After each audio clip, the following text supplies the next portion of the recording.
happened to be New Year's Eve.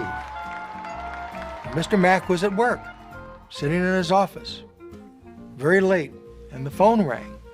This was December 31st, 1942. The caller was Rear Admiral Sidney Moses Krause. The Admiral was a little surprised that anybody even answered the phone. He was very much impressed that Mr. Mack, the president of the corporation, answered the phone. Admiral Krause was an early naval advocate for jet-powered flight. The Navy decided that they might want to set out a bid for companies to build a carrier-based jet airplane. And Mr. Mack said, "Oh, absolutely, we would like to participate." And I believe it was the very next day he flew up to Washington.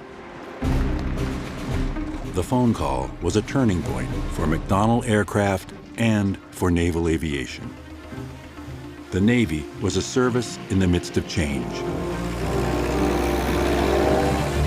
Just months after Pearl Harbor, planes launched from American aircraft carriers near the small Pacific island of Midway destroyed a Japanese fleet. The Battle of Midway demonstrated that the marriage of the carrier and the airplane was changing the way the Navy waged war. But this transformation was happening at the very same time that the jet engine was revolutionizing aviation itself. The Nazis had built the first jet fighter, the HE-178, followed by British and American prototypes. All of these jets offered the promise of speed. There's an old fighter pilot statement that speed is life, and of course what the fighter jet gave you was the ability to fly at very, very high speeds. Those charged with charting the Navy's future, like Admiral Krause, could see the inevitable. Jets would one day replace prop planes. The Navy knew that it had to put jet fighters on its carriers because that was the way of the future, but they didn't know how to get jets onto an aircraft carrier. The problem for the Navy was the nature of the jet engine itself. Piston engines deliver power rapidly, hit the throttle, and the plane instantly accelerates. Early jet engines took much longer to accelerate, so they needed a very long runway to get off the ground. But Navy aircraft carriers were short runways, very short runways, and they were in a constant state of motion. As challenging as those runways were for takeoffs, they were even more challenging for landings. On a carrier, you're shooting to hit a landing area that's about maybe 100 foot long. We had a lot of problems during World War II. Airplanes coming in and not being able to stop, destroying a lot of airplanes, causing a lot of damage. Naval aviation was already dangerous. Jets would make it even more so.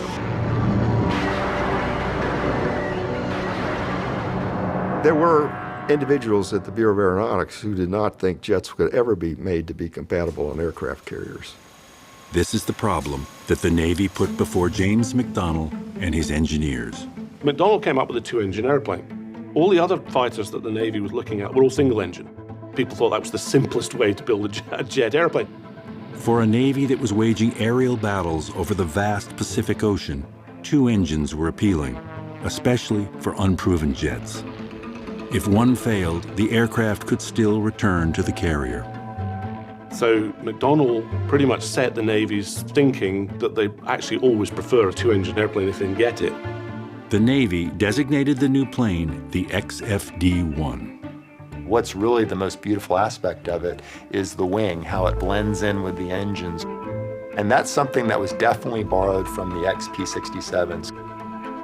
But the XP-67 had been designed for land, and carrier aviation demands aircraft built to withstand far more stress.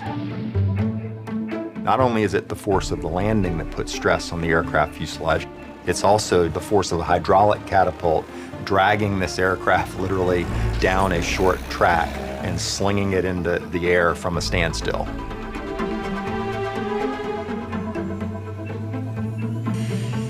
Only 2 years after the Admiral's New Year's Eve call to James McDonnell, the first XFD-1 prototype rolled out onto the tarmac. It still astounds me that a man and his company can come in with no background in carrier aviation, build an airplane with that new kind of technology in such a short period of time and make it work.